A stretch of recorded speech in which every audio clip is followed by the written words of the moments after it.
Dalam kesempatan kali ini, saya atau kita semua akan bersama-sama mencoba eh, apa apa yang ingin kita bincangkan dalam pertemuan kita pada kali ini adalah eh, pertemuan kedua kita adalah eh, kita ingin melihat ya kondisi ataupun eksistensi wahyu itu sendiri, ya. Dan eksistensi wahyu yang memang sifatnya itu adalah metafisikal, ya, artinya meta itu adalah di belakang, di sebalik, ya. Dalam bahasa Arabnya ma wara'a atau ma fauqa, ya, meta. Fisik adalah sesuatu yang nampak di depan kita, fisik di sekeliling kita, ya. Jadi wahyu ini tidak nampak, ya. Hakikat wahyu, sumbernya ya tidak nampak, ya. Maka untuk menegaskan eksistensinya dan mendapatkan recognition, ya, agar bisa direkognisi, bisa kenali, ya, diperlukan satu variabel penyerta yang di luar batas kemampuan manusia atau yang dikenal dengan mukjizat. Ya. Oleh karena itu, insya Allah pertemuan kita pada kali ini akan membincangkan, ya, kita akan perbincangkan seputar topik ini. Namun sebelumnya, sebagaimana yang sudah kita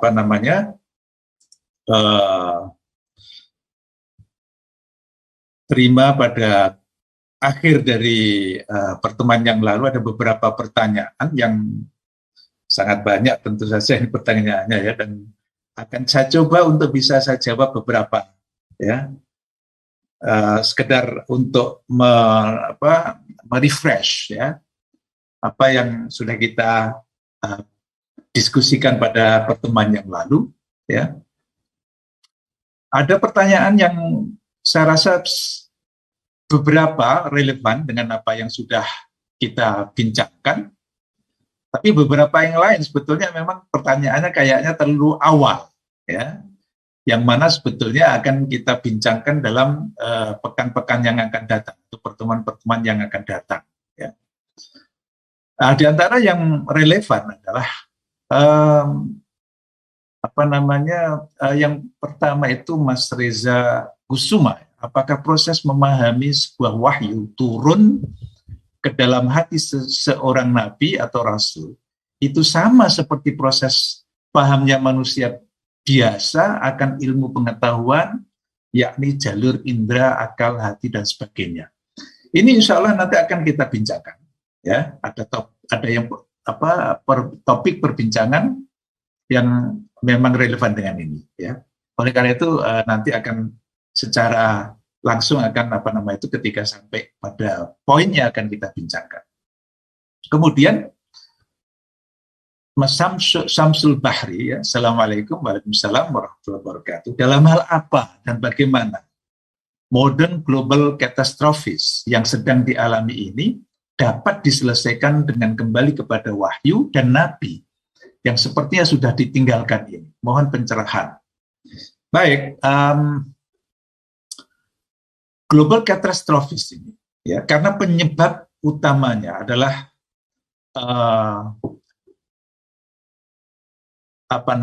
terpisah, ya, keterpisahan manusia, ya, dan independensi manusia, ya, di dalam berbuat, di dalam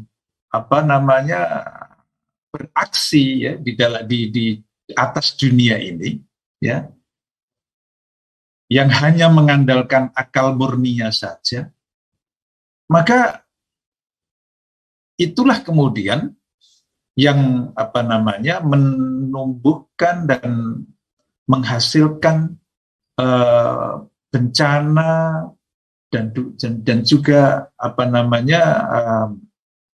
katastrofis ya, yang secara global.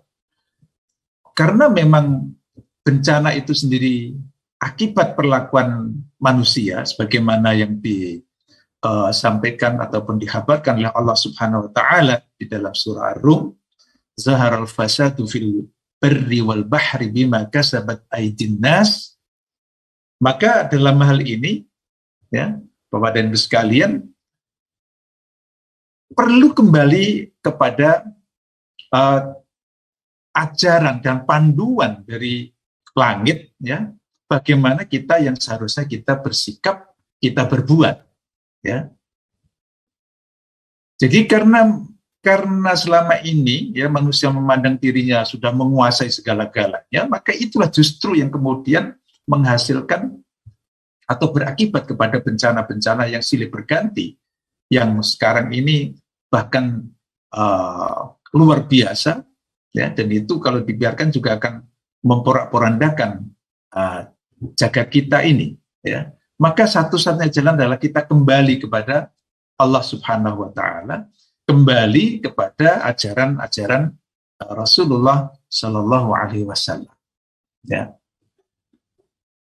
Kemudian Pak Cipto Sembodo, apa inti misi Nabi dan wahyu bagi manusia? Ya, itu saya rasa kemarin sebetulnya sudah secara spesifik sudah kami sampaikan bahwa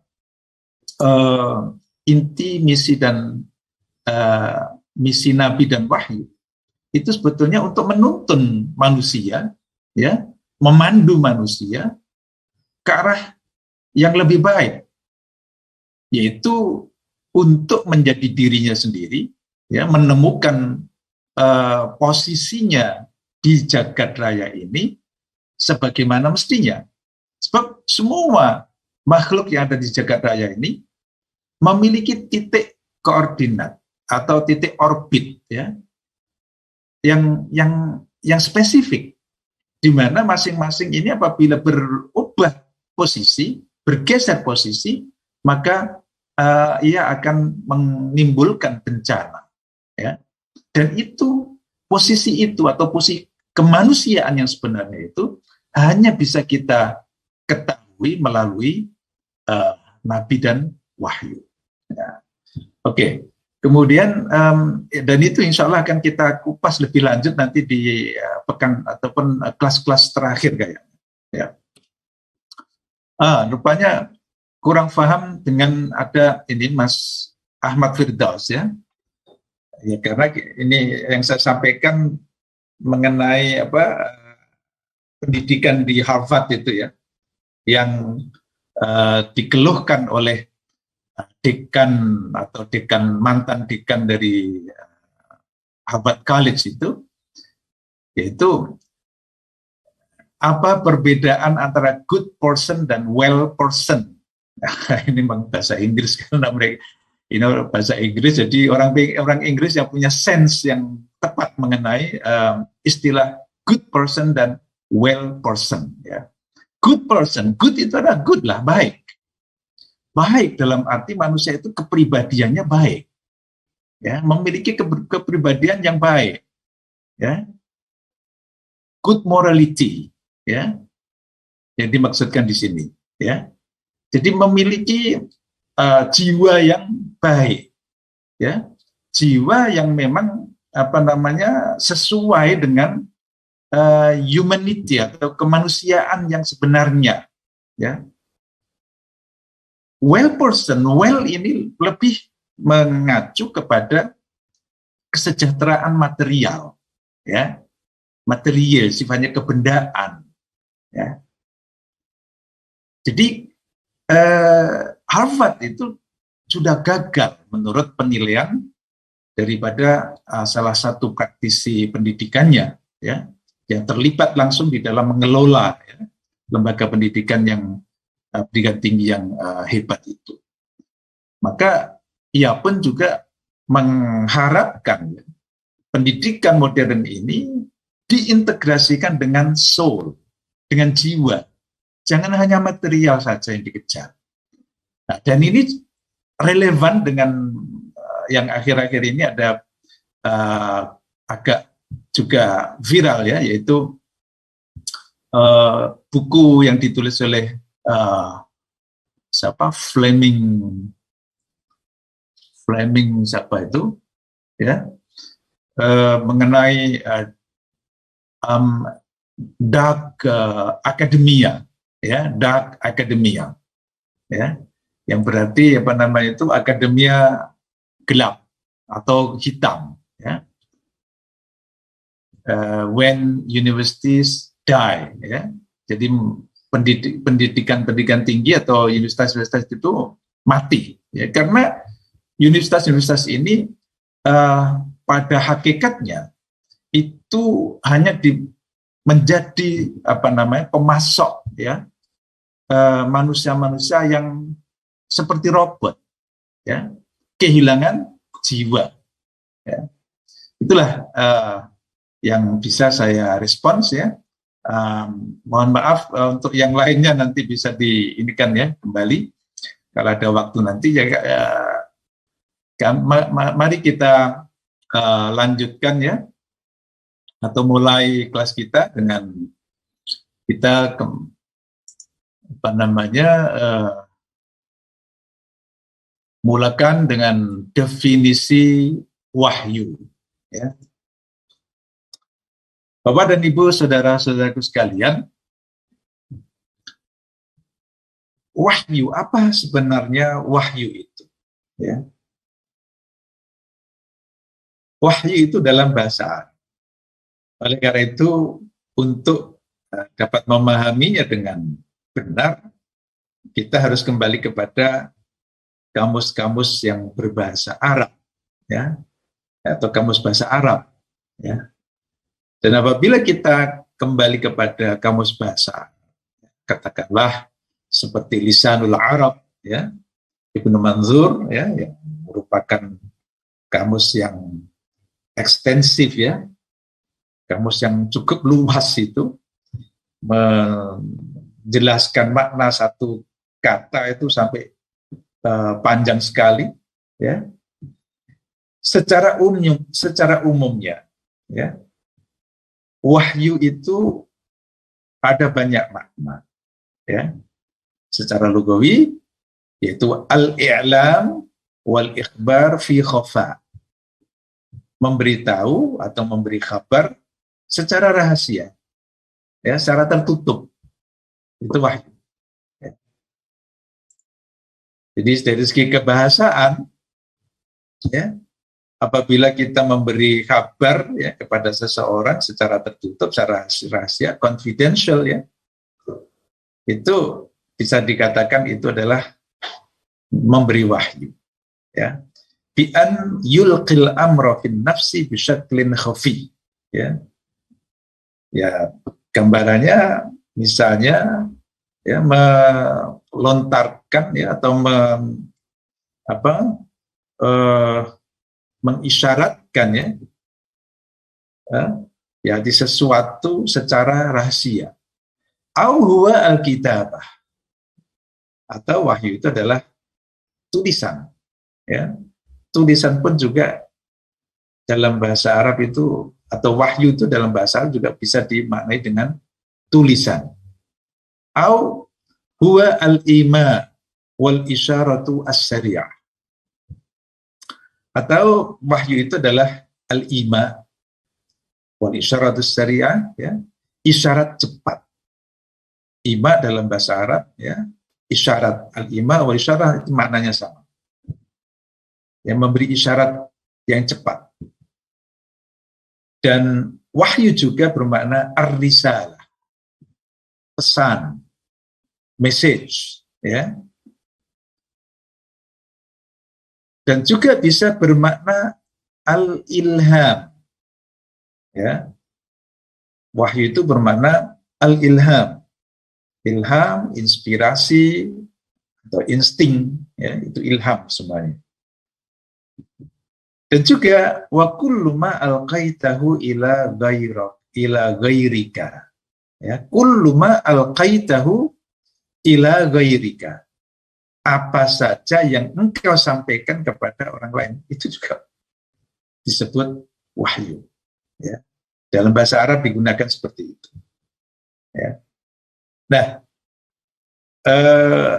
coba kita bersama-sama cermati penggunaan wahyu ini dengan beberapa makna yang tadi disebutkan yang digunakan di dalam Al-Qur'anul Karim, ya. Yaitu makna al-ilhamul fitri, ya, ilham atau inspirasi yang fitri, yang secara fitrah, secara naluri, ya, yang ada, ya. Kal wahyi li ummi Musa, sebagaimana wahyu untuk ibunya Nabi Musa alaihissalam. Haitsu qala Allah Ta'ala wa awhayna ila ummi Musa an ardi'ih, ya. Dan kami wahyukan kepada ibunya Musa an ardi'ih, ya, susuilah, ya, bayimu itu, ya. Fa idza khifti fa'alqihi fil yam. Nah, itu kelanjutannya itu, ya. Itu adalah wahyu, ya, meskipun menggunakan, ya, kata-kata wa auhayna, ya, auha, ya, auha, auhaitu, auhayna, ya. Dan kami wahyukan, kami berikan ilham, kami berikan inspirasi yang fitri, ya, atau kami berikan naluri kepada ibunya Musa untuk menyusui Musa, dan apabila engkau merasa takut maka buanglah, ya, bayi itu di sungai ataupun di laut, di atas air, ya. Itu adalah di surah Al-Qasas, ya, ayat 7. Maka itu kemudian yang dilakukan oleh Ummu Musa, ya. Dan menariknya di sini adalah bahwa sebagian ulama kita, ya, ada yang beristimbat dari ayat ini atau memahami ayat ini bahwa ibunya Musa itu adalah nabi juga, ya. Itu pendapat yang sebetulnya berlawanan dengan pendapat mayoritas ulama, ya, yang mengatakan bahwa syarat daripada nabi itu salah satunya adalah laki-laki. Tapi ada yang berpendapat, ya, bahwa boleh Allah Subhanahu wa Ta'ala itu mengangkat atau mengutus seorang nabi itu dari perempuan. Baik, itu nanti kita diskusikan lebih lanjut, ya. Kemudian al-ilham al-gharizi atau insting, ya. Al-ilham al-gharizi kawahyillahi ta'ala ila nahli haitsu qala Allah ta'ala wa auha rabbuka ila nahli anittakhidhi minal jibali buyuta wa minasy syajari wa mimma ya'rishun. An-Nahl ayat 68, ya. Jadi wahyu bermakna insting. Itu digunakan di dalam Al-Qur'an sebagaimana dalam firman Allah yang memberikan insting kepada lebah, ya, kepada ya, lebah. Wa auha rabbuka ilan nahl, dan Tuhanmu, ya, memberikan insting kepada lebah, ya, hendaklah engkau mengambil tempat sebagai rumah, ya, dari gunung-gunung, ya, dan dari pohon-pohon, ya, dan apa saja yang manusia itu anggap sebagai tempat yang layak, ya. Maka mahallu asyahidina adalah wa auha rabbuka ilan nahl, ya. Jadi makna wahyu di sini bukan wahyu umum atau wahyu makna teknis yang kita pahami nanti, ya. Tapi ini hanya sebatas sebagai al-ilhamul gharizi, ya. Allah Subhanahu wa taala memberikan ilham, memberikan insting ya kepada lebah. Nah, disinilah hujah ataupun bantahan yang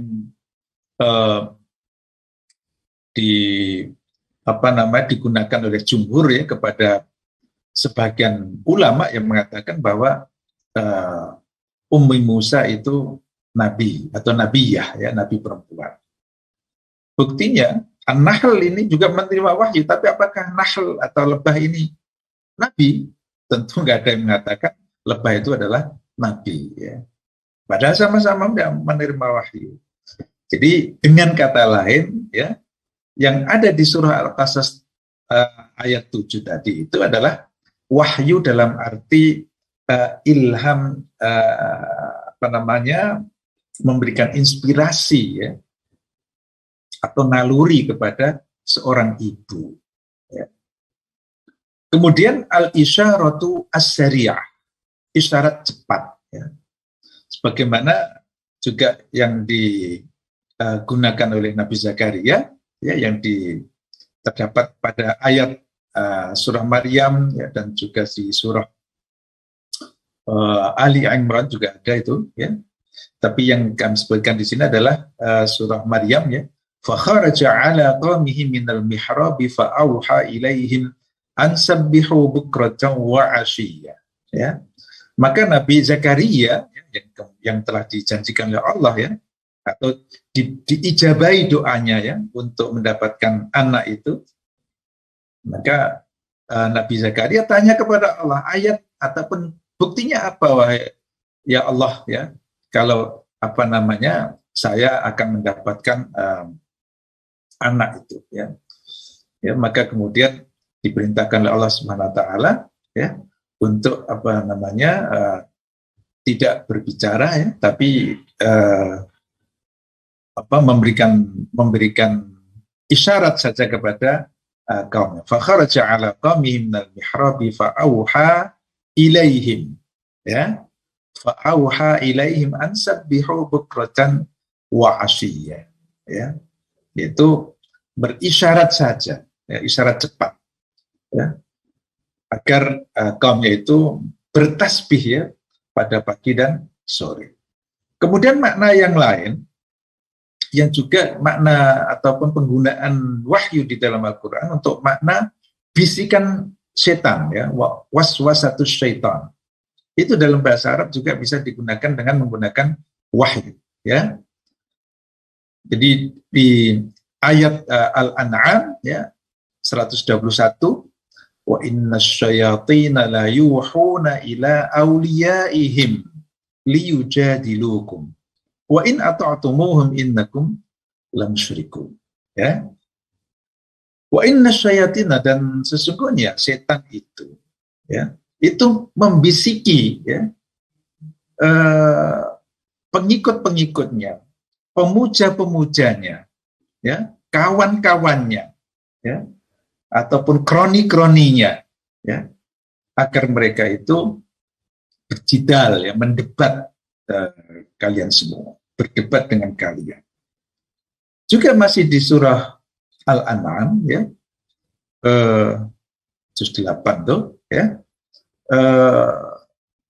Wa kadzalika ja'alna likulli nabiyyin aduwan syayatinal insi wal jinni yuhi ba'dhum ila ba'din zukhrufal qawli ghurura. Yuhi ba'dhum ila ba'd. Yuhi, ya. Di sini la yuhuna, ya. Jadi di situ membisik, ya. Membisikkan kepada sebagiannya yang lain, ya. Antara yang satu dengan yang lain, saling berbisik, ya. Kemudian makna yang lain ya digunakan dalam Al-Quran tentang wahyu ini, amrullahi ta'ala ilal malaikah. Ya. Malaikah diperintahkan oleh Allah ya menggunakan juga kalimat wahyu ya. Di surah Al-Anfal ayat 12, idh yuhi rabbuka ilal malaikati anni ma'akum Fathabbitul ladzina amanu sa'ulqi fi qulubil ladzina kafaru ru'b fadribu fawqal a'naqi wadribu minhum kulla banan. Idh yuhi rabbuka. Ya. Ingatlah ya, ketika Tuhanmu memerintahkan kepada malaikat. Jadi malaikat bukan menerima wahyu, karena memang langsung malaikat itu diperintah oleh Allah, ya, pesuruh Allah, maka diperintah oleh Allah. Ya. Ini adalah makna-makna yang digunakan di dalam Al-Quran, ya, makna-makna wahyu digunakan dalam Al-Quran yang meliputi berbagai makna, ya, secara lugawi. Nah, bagaimana wahyu itu secara istilah dan teknisnya? Ya. Definisi wahyu secara istilah atau teknis, ya, ada bisa dilihat dari apa? Kalau dilihat dari apa nama itu hakikatnya, ya, atau al-muhabihi, ya, yaitu wahyu itu sendiri, ya, maka adalah kalam Allah yang disampaikan kepada nabinya, ya, kalam Allah yang disampaikan kepada nabinya. Jadi al-muhabihi itu sesuatu yang diwahyukan itu, ya. Kalau kita lihat dari aspek, ya, dari aspek prosesnya, ya, atau kerjanya, ya, adalah pemberitahuan Allah kepada nabinya mengenai satu hukum atau perintah atau syariat atau lainnya, ya, yang bermakna al-iha. Jadi dalam bahasa Arab al-wahyu bima'nal muhabihi, ya, yaitu hakikatnya wahyu itu sendiri, ya, ataupun al-iha, ya, yaitu pemberitahuan, ya, pemberitahuan. Jadi secara teknis kemudian wahyu ini hanya berlaku kepada nabi, ya, tidak kepada selain nabi, ya. Kalam Allah yang disampaikan kepada nabinya, ya, ini sepakat ulama, semua ulama mengatakan seperti itu. Jadi apa yang disampaikan Allah kepada nabinya itu wahyu.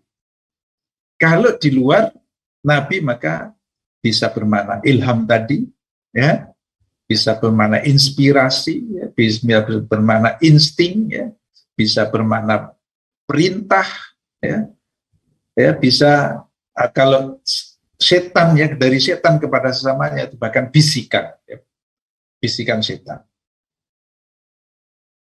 Baik, Bapak dan Ibu sekalian, kita mari mengenal, ya, model penyampaian wahyu yang disebutkan dalam Al-Quran, ya. Model penyampaian wahyu yang disampaikan di dalam Al-Quran itu, ya, ada tiga model, ya.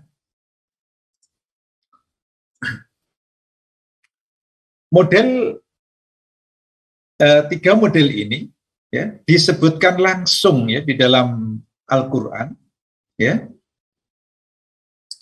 di surah Asy-Syura ayat 51. Wa ma kana li basyarin ayyukallimahu Allahu illa wahyan aw min wara'i hijabin aw yursila rasulan fayuhiya bi idnihi ma yasha, ya. Wa ma kana li basyarin ayyukallimahu Allahu illa wahya, satu. Aw min wara'i hijabin, yang kedua, aw yursila rasulan, ya. Jadi yang pertama adalah al-wahyul mubashir, ya. Yang pertama al-wahyul mubashir, wahyu secara langsung. Yang kedua min wara'i hijabin, yaitu dari balik hijab, ya, ataupun tabir. Au yursila rasulan, yang ketiga, model yang ketiga adalah diutusnya seorang rasul, ya, yaitu Jibril dalam hal ini, ya. Fayuhya bi'idnihi ma yasha. Maka kemudian Allah SWT atau Jibril ini dengan izin Allah memberikan wahyu yang ia kehendaki. Ya.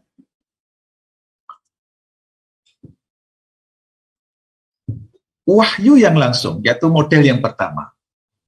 Al-wahyul mubasyir, yaitu ilham yang terlontar dari pikiran atau dalam pikiran atau hati, yang berbeda dengan ilham atau inspirasi fitri dan insting dari berbagai aspek. Ya. Jadi wahyu yang langsung ini, ya, itu adalah merupakan ilham yang terlontar dalam pikiran, ya. Jadi tiba-tiba di dalam pikiran atau hati itu, ya, itu ada sesuatu, ya. Tetapi, ya, hal ini berbeda dengan ilham ataupun inspirasi fitri dan insting dari berbagai aspek, ya, ataupun yang tadi disebutkan, ya.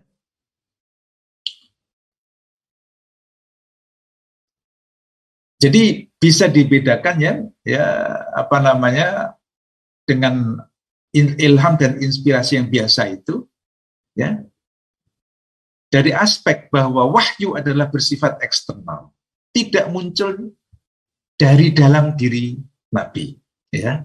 Ini yang perlu kita pahami bersama, ya. Wahyu itu tidak muncul dari dalam, ya, tapi ia adalah dari luar dirinya.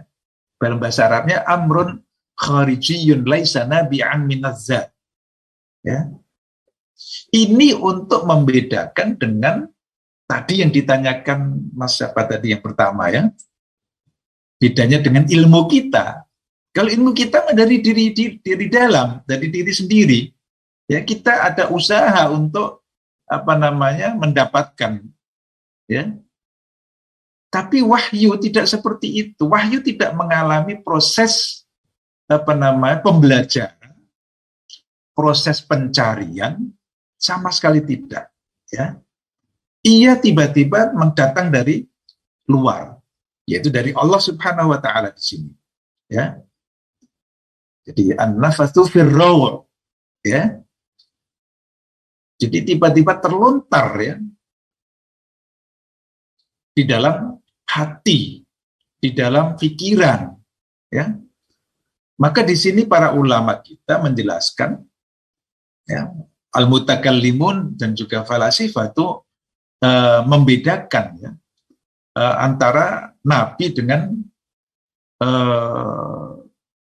filosof ataupun manusia biasa, ya, atau ulama, ya, membedakan ilmu yang didapatkan Nabi dengan ilmu yang didapatkan selain Nabi. Kenapa? Kalau ilmunya Nabi itu bukan muktasab, ya, artinya tidak ada sekolahannya. Makanya di mana-mana ada itu sekolahan Nabi itu tidak ada, ya. Mendidik kader Nabi misalnya, pendidikan kader Nabi tidak ada. Ya, atau pusat pengkaderan Nabi gitu, ya, nggak ada. Sejak dulu pun nggak ada memang. Tapi untuk pengkaderan ulama ada, ya, untuk mendidik ulama ada, mendidik filosof ada, karena itu memang bisa dipelajari, ya, bisa diusahakan.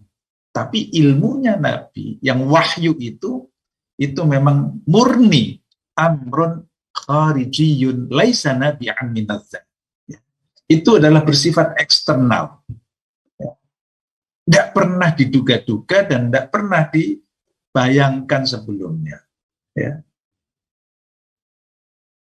Nah, nanti mengenai wahyu Nabi kita bisa kita lihat, ya, dengan merujuk beberapa atau banyak ayat dalam Al-Quran. Khas yang kedua, kalau wahyu mubasyir ini atau wahyu pada Nabi ini adalah khas kepada para Nabi saja, ya, dan tidak mungkin didapatkan oleh yang lain, ya, selain Nabi. Kemudian yang ketiga, sumbernya jelas bukan dari selain Allah atau bisikan syaitan. Ma'lumul masdar jayyidan walaysa min waswasatis syaitan. Ya. Ini al-wahyu al-mubashir, wahyu yang langsung. Kemudian model yang kedua, kalam dibalik tabir, ya. Al-kalamu min wara'i hijabin, ya. Tadi illa wahyan au min wara'i hijabin, ya, yang kedua. Itu seperti yang terjadi kepada Nabiullah Musa alaihissalam, ya. Meskipun Allah Subhanahu wa taala itu berbicara langsung kepada Musa, ya, atau mendapatkan wahyu langsung, tapi tetap di sebalik hijab, ya, di sebalik tabir. Dan Nabi Musa pun tidak mungkin bisa melihatnya, ya.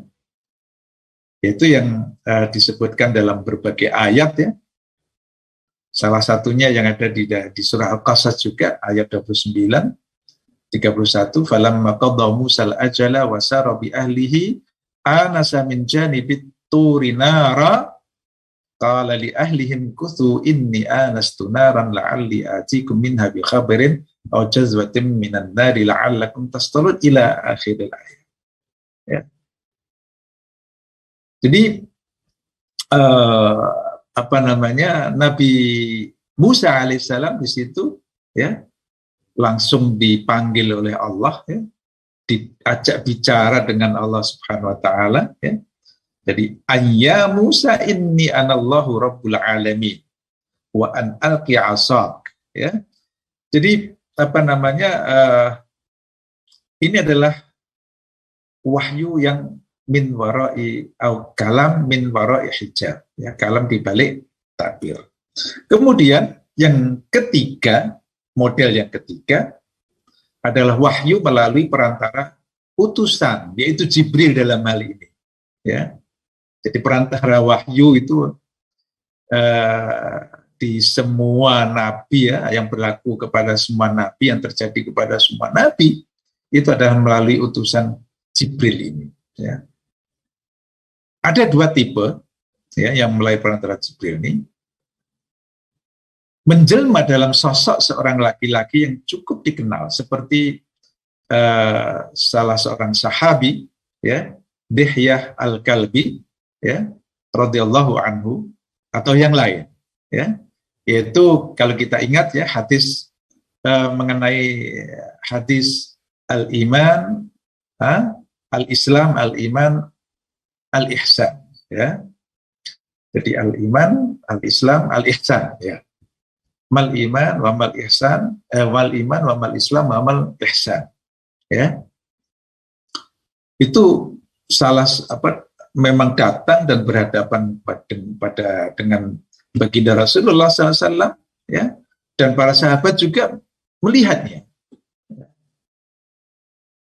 Kemudian yang kedua, tipe melalui utusan ini, Jibril memang datang dan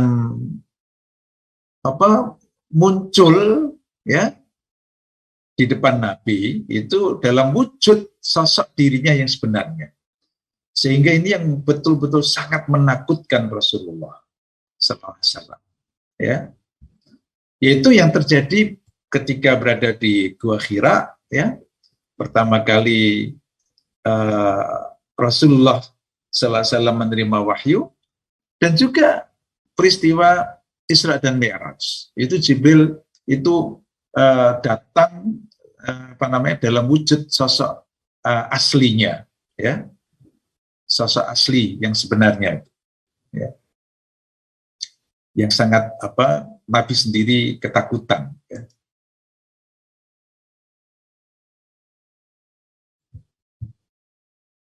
Mode wahyu yang dialami oleh Rasulullah Sallallahu Alaihi Wasallam, ya.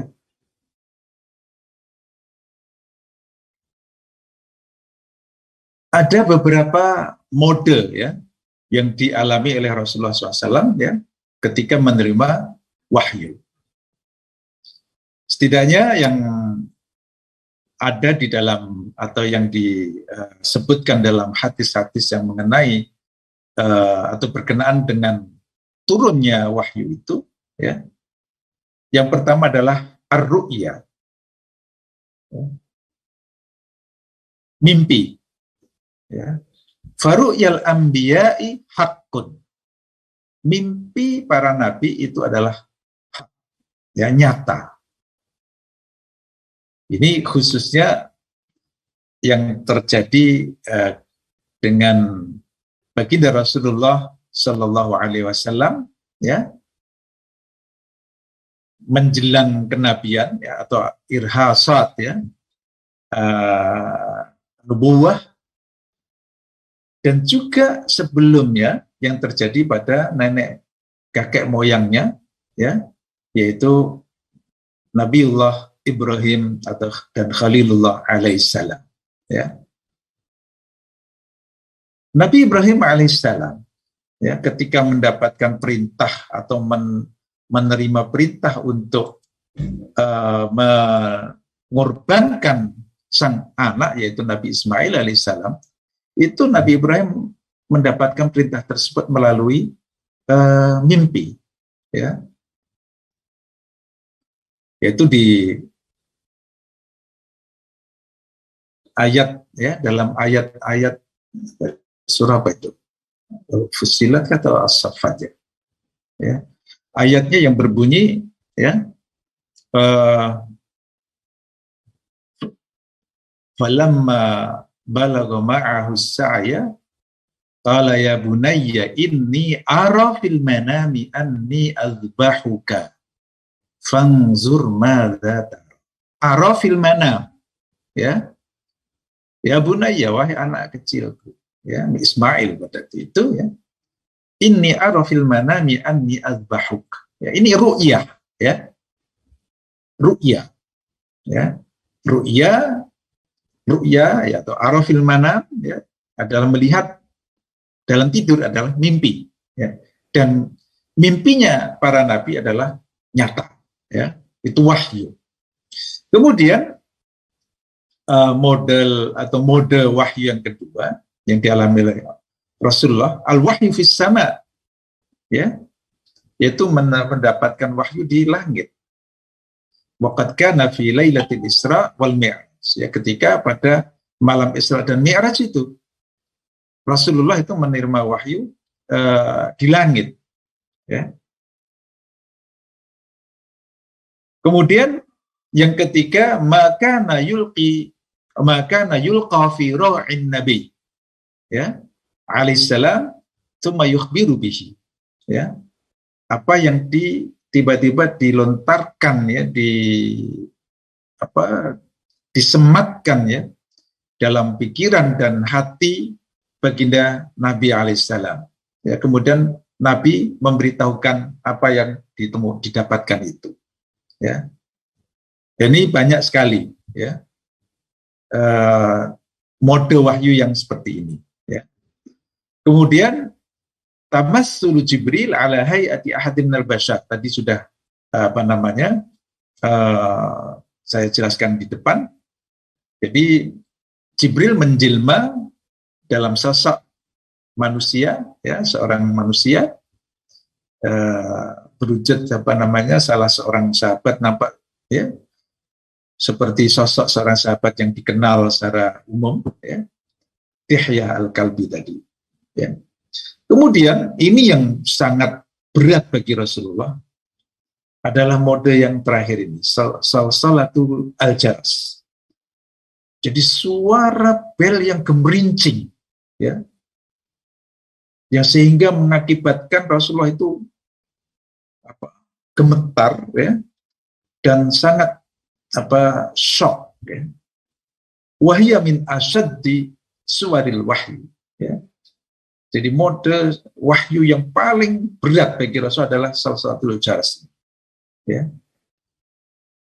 Dan itu terjadi berkali-kali juga, ya. Ini yang kemudian Rasulullah itu mengalami semacam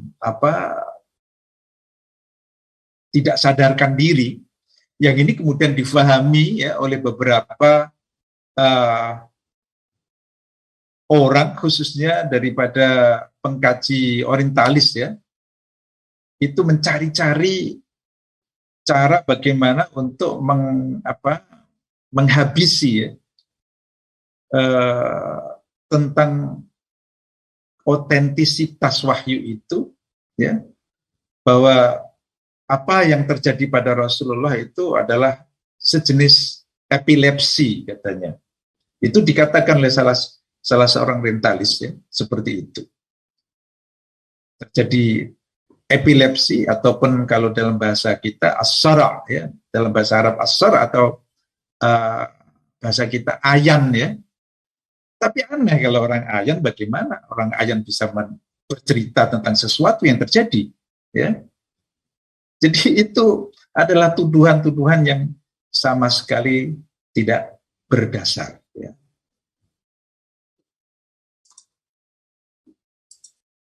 Nah, dan ini juga Bapak dan Ibu sekalian ya, makna wahyu ya, ini kemudian kita coba lihat juga bagaimana dalam bahasa Inggris ya, wahyu itu revelation ya, kalau kita merujuk kamus Oxford ini kurang lebih adalah seperti yang juga dijelaskan dalam bahasa Arab tadi ya. Is surprising and previously unknown fact that has been disclosed to others ya. Jadi fakta-fakta yang mengejutkan ya, yang tidak diketahui sebelumnya ya, dan kemudian dibicarakan, disampaikan kepada yang lain. Itu wahyu. Yang kedua, the divine or supernatural disclosure to humans of something related to human existence ya. Atau mana yang kedua ya, wahyu adalah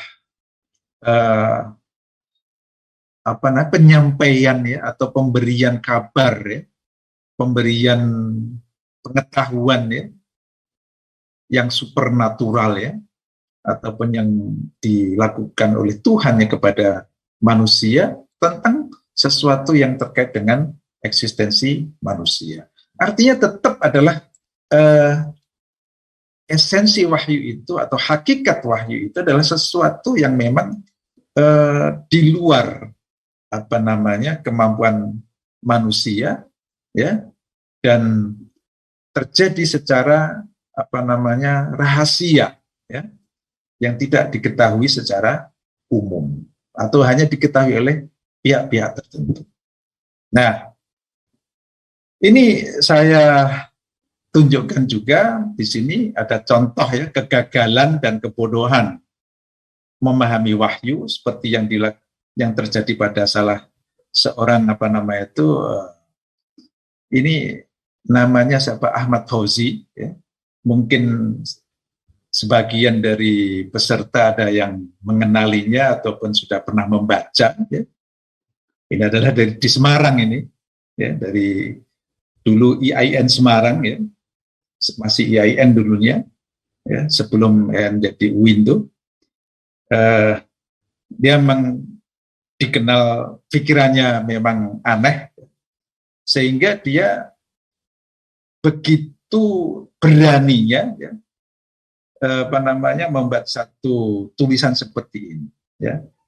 Agama skizofrenia, yang dimaksudnya adalah Rasulullah sebetulnya ya. Naudzubillah ya. Orang seperti ini memang selalu ada ya, selalu ada. Dan coba itu buku itu ilustrasinya saja itu juga itu betul-betul sebetulnya adalah blasphemous itu ya, atau yang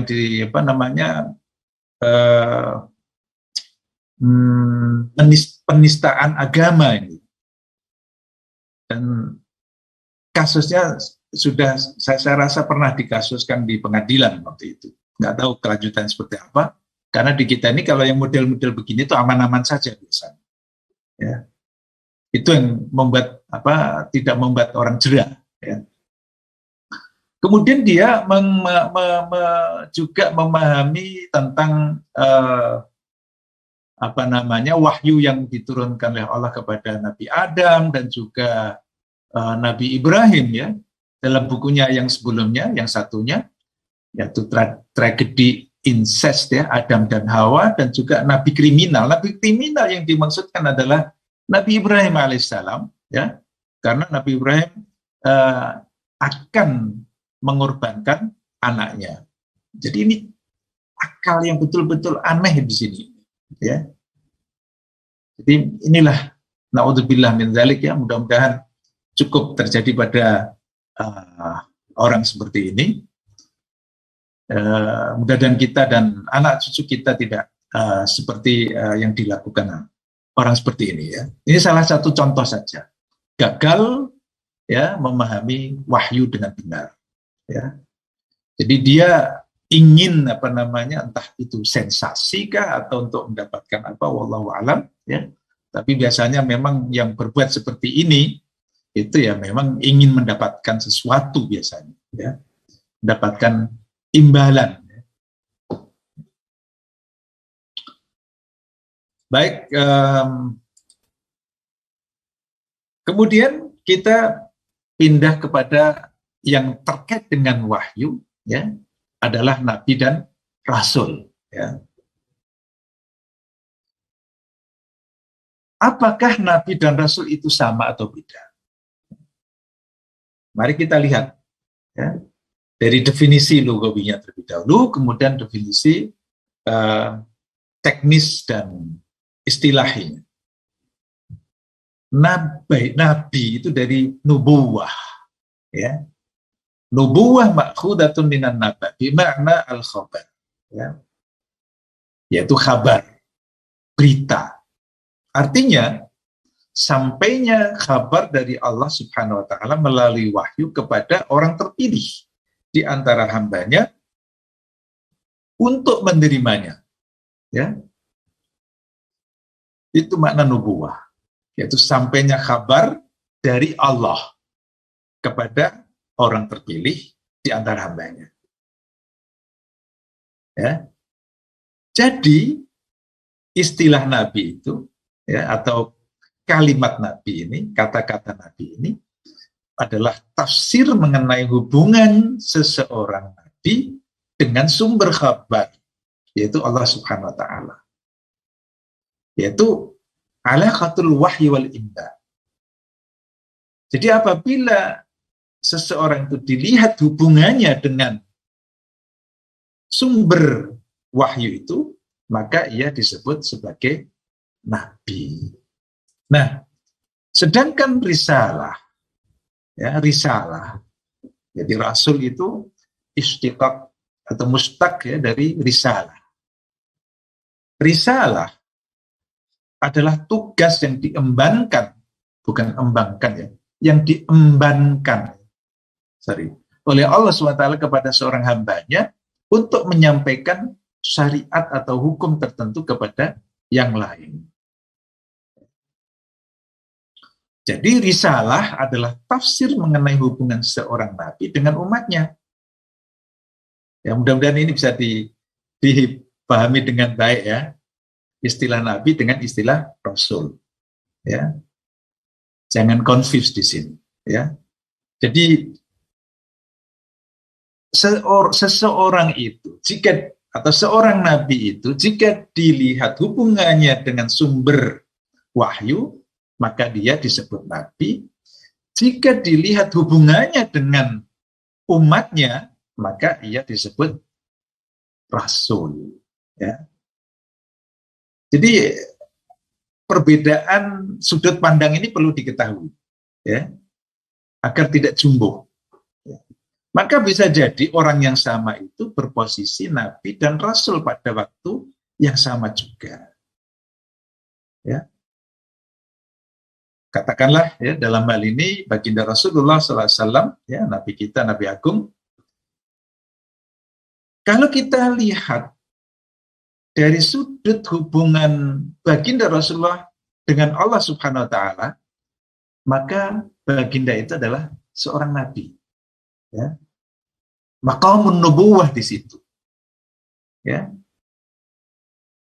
Tapi apabila kita lihat ya dari sudut hubungan baginda Rasul ini dengan umatnya, dengan kita semua, maka beliau adalah Rasul. Ya. Jadi Nabi itu menerima wahyu, Rasul itu menyampaikan. Nah, itu aja gampangnya. Ya. Nabi itu adalah menerima wahyu, Rasul yang menyampaikannya. Ya. Jadi dilihat dari sudut menerima wahyu, maka dia itu seorang Nabi.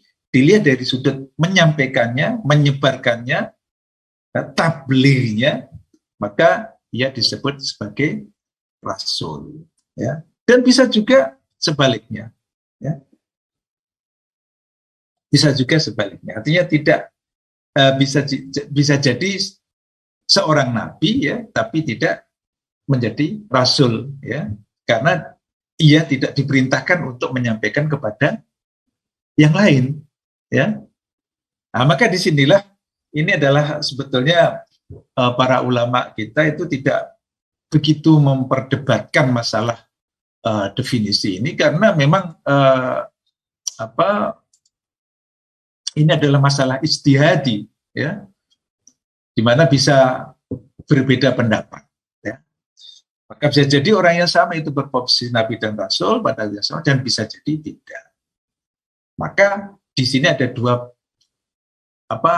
kelompok, ya, di antara ulama kita, ya.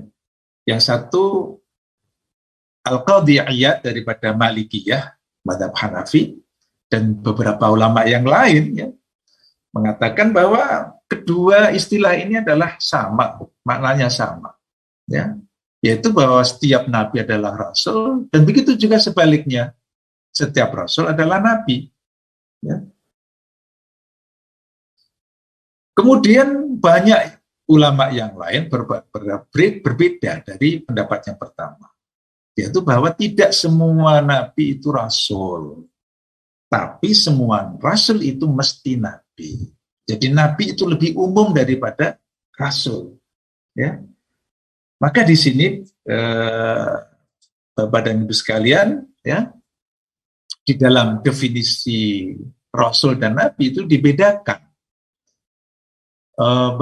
Kitab-kitab yang kita rujuk kebanyakan menyebutkan, ya, war rasul insanun ba'athahu Allah taala ilal khalq litablighil ahkam wa qad yushtaratu fihi alkitab bi khilafin nabi fa innahu a'am.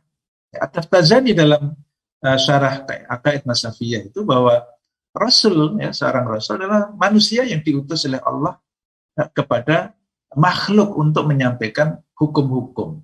Ya, ya, bisa jadi juga ada kitab di situ. Ya.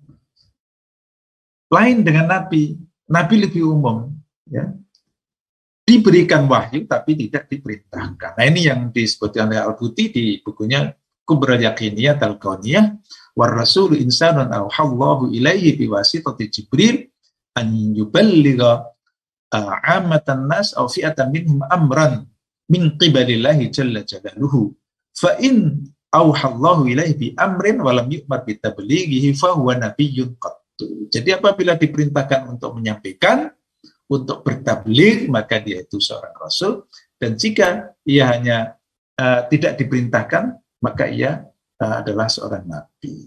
Ya. Wal mu'jizatu, ini kepada mukjizat, ya. Definisi-definisi. Jadi hari ini kita banyak pada definisi-definisi, ya. Definisi mukjizat, ya, adalah sesuatu yang di luar adat kebiasaan yang dimaksudkan untuk menunjukkan kebenaran orang yang mengklaim bahwa dirinya adalah Rasul Allah atau utusan Allah. Ya. Dalam bahasa kitabnya, wal mu'jizatu amrun khadiqun bil 'adati usida bihi izharu sidqi man idda'a annahu Rasulullah ta'ala. Ya, ini di At-Taftazani tadi, ya, Syarhul Aqaid An-Nasafiyah. Maka, ya, mukjizat itu bisa ataupun dikatakan sebagai bukti otentik eksistensi wahyu dan nabi. Ya, sebab seperti yang tadi saya sebutkan di muka, eksistensi wahyu dan nabi ini memerlukan adanya bukti, ya,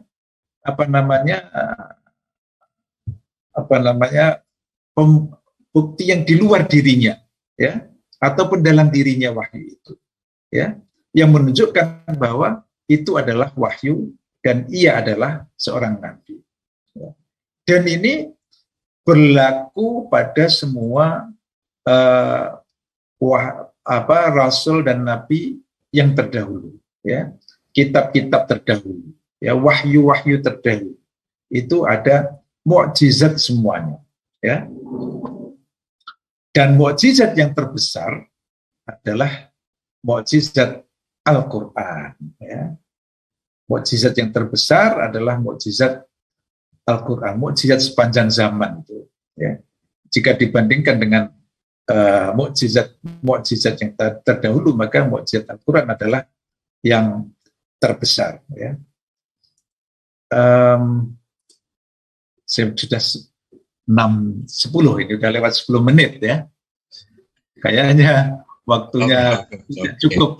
Ini mungkin kita cukupkan sampai di sini dahulu, nanti insya Allah akan kita tambahkan sedikit pada kelas yang akan datang.